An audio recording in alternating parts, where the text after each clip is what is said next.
what I wanted to do was show you how we view the memory and storage hierarchy. And we actually really do view ourselves as the custodians of this hierarchy. And what we're doing today with Optane, with Optane as both memory and storage, to keep that hierarchy whole. And I think a good example of how we've been these custodians in the past is actually SSDs themselves, NAND-based SSDs. When we introduced the X25M in 2008, it was because we saw a hole in the hierarchy. We understood that the hard drive was now too far from the processor, too far from DRAM. There was a hole, and we were spending too much time waiting. We see another hole now, and that's why we've created Optane and fielded it into the world here. So I think it's good to start out with how do we see the memory and storage hierarchy now, and then work from there into the two flavors of Optane in the system and show why they both matter and how they're used. So the way we see it right now is not that nice pyramid that Marisa showed you and that you usually see. It's actually much more complex than that. And the reason it's complex is because of the way in which the system and applications are evolving. Back in about 2005, the NARD scaling ended, the free lunch ended. We no longer got higher performance and lower power as we changed technologies, process technologies. And so what we did instead was we moved to a multi-core future where we started adding cores to the processor. And by adding cores, we could add performance to that processor. And we've now reached the point with many more than 4 cores, although that's all we pictured here. The interesting thing about this and the confluence of cloud service providers coming in is in the data center, if you're interacting with the data center, you may well rent an instance, and that instance may well be a single core that you're renting. And so your application is running on that core, and it sees that it has its own hierarchy. It sees that it has its own SRAM. And in fact, it does a little bit. It has its own L1 and L2, but the L3 is actually shared with the other cores on that CPU. And in fact, it thinks it has its own DRAM image, but in fact, that DRAM is a physical resource that's shared with the other cores on that CPU. And the same is true for 3D XPoint as persistent memory or as an SSD on that system. It's shared. So each of these devices thinks it has its own hierarchy, but in fact, it's shared. And that means the hierarchy needs to scale to deliver the capacity and the performance of the aggregate that those cores are requesting and make each core feel like it has its own hierarchy. Obviously, that's a challenge for the hierarchy. It means more capacity and it means more throughput. Adding to that, we have accelerators coming in now. They, of course, have their own SRAM, often their own in-package memory with something like HBM. They, too, want to share the DRAM and, say, the Optane with the cores. And so that now has to scale. We have to scale the DRAM capability. We have to scale the Optane capability to be able to deliver what those cores and what that processor needs. That's one of the big things I'll push into on the next slide and show you what we're doing there. Interestingly, in the data center, things change a little bit when you get to bulk storage. So that 2x every 3-year size increase that we talk about is actually often stored in disaggregated storage across the network. And so that's the bottom part of the hierarchy. And I didn't list that as multiple hierarchies because there really it is a single resource that's being used across the data center, managed as a single resource. Of course, it's multiple SSDs. And the interesting thing that's going on there is you have these very fast data center networks, increasingly fast data center networks, dropping data very quickly into that storage. And you need something that can accept that data very quickly. We find actually makes a great acceptor of that data. And David will go into the impact of this some. And then you have to store all that data. And here we are innovating with QLC SSDs because that gives us the capacity for that 2x every 3 years. And we use those two together. And so what I'm going to do on the next slide is I'm going to show you how in that compute layer, we're using the two together. And then also on a future slide, how in the storage layer, we're using those two together. And that's how we view the hierarchy. We really view it as a system. So you're talking about the data center view with this right there. But, now the data center is, yes, we have the cloud data center, which is a football field kind of data center, but we have a smaller data center. Sometimes we refer them as the edge. I mean, the smaller resource pools where we have everything, maybe smaller, maybe more integrated. Okay. Yeah. Do you see the same paradigm works also for, smaller scenarios like hyperconverged? I mean, if I think about a few nodes, for example, is it the same kind of view? So certainly the top is the same because even in that instance, you still have multi-core processors and you still have a hierarchy that's dealing with that. And in fact, in the edge, you often have accelerators. So I would say the top part of the hierarchy, I wouldn't really view very differently. In that case, you may have a multi-core application But that multi-core application, even though it's not separate instances, will still scale its use of the hierarchy by the fact that it has multiple cores operating on that data. You may or may not, in that instance, depending on how big it is, have disaggregated storage over a local network. But so the bottom view may follow the multiple hierarchies that we have here, or it may end up in somewhat disaggregated. In the smallest instances, I think it would look more like the top, and in the bigger, it would look more like the bottom. But the usage models I'll describe are still relevant in either case, I think you'll see. Does that make sense? Okay. So I would say it looks very similar, especially on the top. Since I can't picture the really blown up image, I'll picture the simpler one. And what I want to show you, if you look at the bracket, is the two layers I'll be talking about now. So I want to talk about how we're using Optane SSDs together with NAND. Think about the bottom part of that hierarchy that I just showed you, and as I go through this description. So what's the problem here? Well, the problem to some extent is driven by the march of technology, and that's pictured on the left-hand side. And what you see is that what I'm picturing is time on the x-axis and then performance per capacity of two different memory technologies going forward in time. And it's mostly NAND, all the blue points are NAND. And what we're saying is that, gosh, NAND is doing a great job scaling density. It's actually going at about 2x every 2 years. Performance, though, doesn't scale at that same rate at the NAND component level. And what that means is that performance per capacity is actually dropping over time. So imagine you're on one of those cores and you're accessing an SSD and you're accessing a data set size that's fixed. And you have a certain requirement in terms of performance that you expect from that storage resource. And now that storage resource is being built out of these bigger SSDs, which increasingly have lower performance per terabyte. Eventually, you're not going to be able to get the performance that your application requires. And we see that happening in the data center for heavier applications.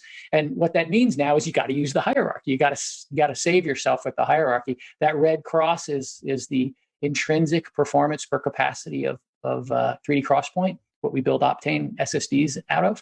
And so what we have the opportunity to do now is have the smaller capacity, higher performance Optane SSD, use it as a layer in the hierarchy with the higher capacity, lower performance NAND SSD, and use those two together. And there's a couple examples of how we do this on the right-hand side. I think you guys are probably familiar with tiering and caching.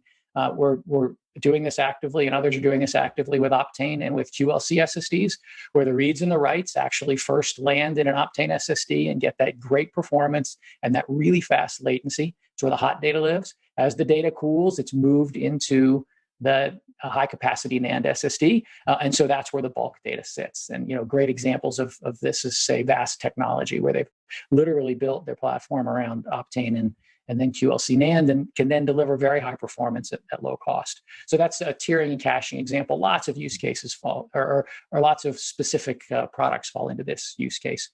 Another one that's a little bit more subtle is this metadata and log use case. Think again about the chart I showed you on the last slide, where you have this high bandwidth network coming into storage. Where are you going to put that data, that very high performance? And how are you going to get it persistent quickly so you can acknowledge that to the compute side and have it move on with life and move on with compute? You can do that by landing it in Optane. Land it in Optane, and then as you can, go ahead and trickle that out to the NAND storage, which is slower but is bigger. The other really cool thing about this is that means the writes only have to go to NAND when you don't have a read coming to NAND. And so you can improve the quality of service of the entire layer. And of course, metadata, the data about data that tells you, for example, where that data is actually stored in that layer, is another great use for Optane. There are many more applications than just these two models, but I think these two models are really instructive in terms of how we're using these two layers to get the performance of Optane and the cost, in this case, of NAND. And we actually do the same kind of thing, if I were to go ahead one more slide, at the memory layer. In fact, I forgot to say something really important about the last layer. It's storage addressed. And what that means to the programmer is I do a file open, and then I do a read or a write. All those filter drivers that the operating system has in it, all that operating system support is the same as it has always been for storage. I'm accessing storage LBAs. And so we're providing Optane in the way that folks who program on top of storage, have code that lives on top of storage, want to see it. That's what we're doing here. We can provide it in a different flavor, though, because it's such a high-performing, persistent memory. We can actually make it memory addressed also, and that's what this slide is talking about. When it's memory addressed, we're really using it in conjunction most of the time with DRAM. And so if you look at the slide on the left-hand side, it's again one of these technology over time marches. This time we're plotting both the number of cores per CPU, that's the yellow, and in blue, the density of DRAM. Last time it was the density of DRAM. And what you can see is that the number of cores is actually outstripping the density increases of DRAM.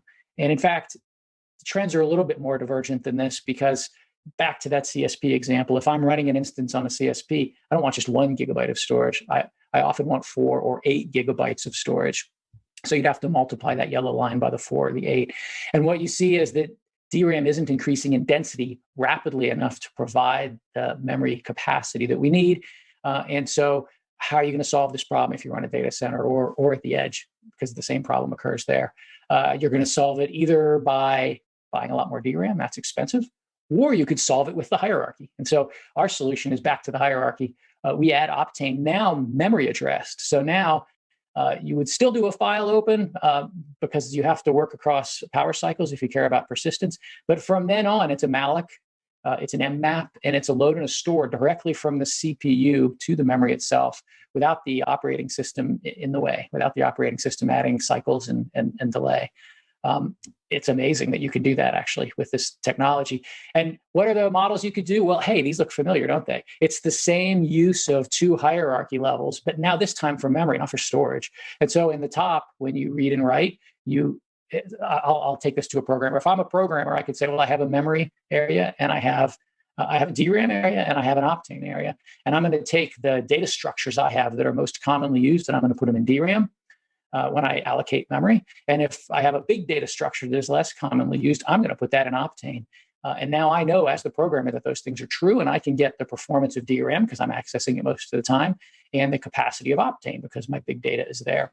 If I didn't want to do it myself, I could use memory mode. And now the hardware actually in the processor will decide which data goes where and move it back and forth with me. Or I could even use something like Memverge is pioneering, where it's software that moves it back and forth between those 2 memory resources. In any of those cases, though, I'm getting the performance of DRAM and the capacity per cost of Optane. And so I'm using it in that tiering caching mode. I can also use it, and the bottom one is actually pretty interesting, in that metadata log structure that I talked about before. And here we're actually using the persistence of persistent memory, where those writes could actually go to persistent memory. Why would I do that to persistent memory instead of storage? Well, maybe it's because the thing I'm writing is small. It's smaller than a storage sector. And now I only have to write the bits that I need. I don't have to pad it out. It's also a great place to put metadata because metadata tends to be small. And accessing it as memory gives you a lower latency as well. And then I can trickle those writes out to the big storage again.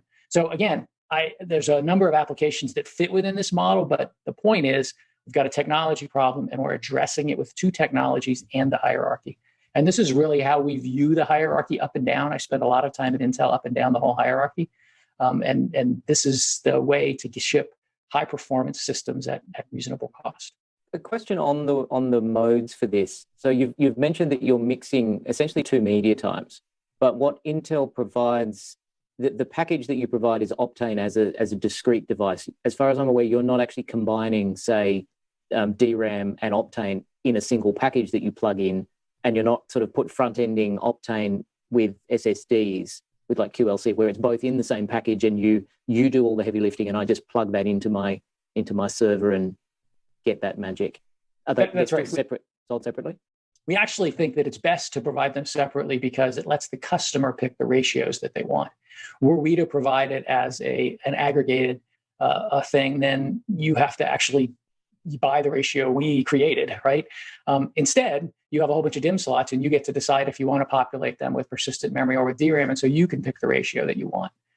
There is actually a case in client where we combine the 2. A client SSDs, our H10 and our just announced H20, actually does combine the 2. And so there's a fixed ratio.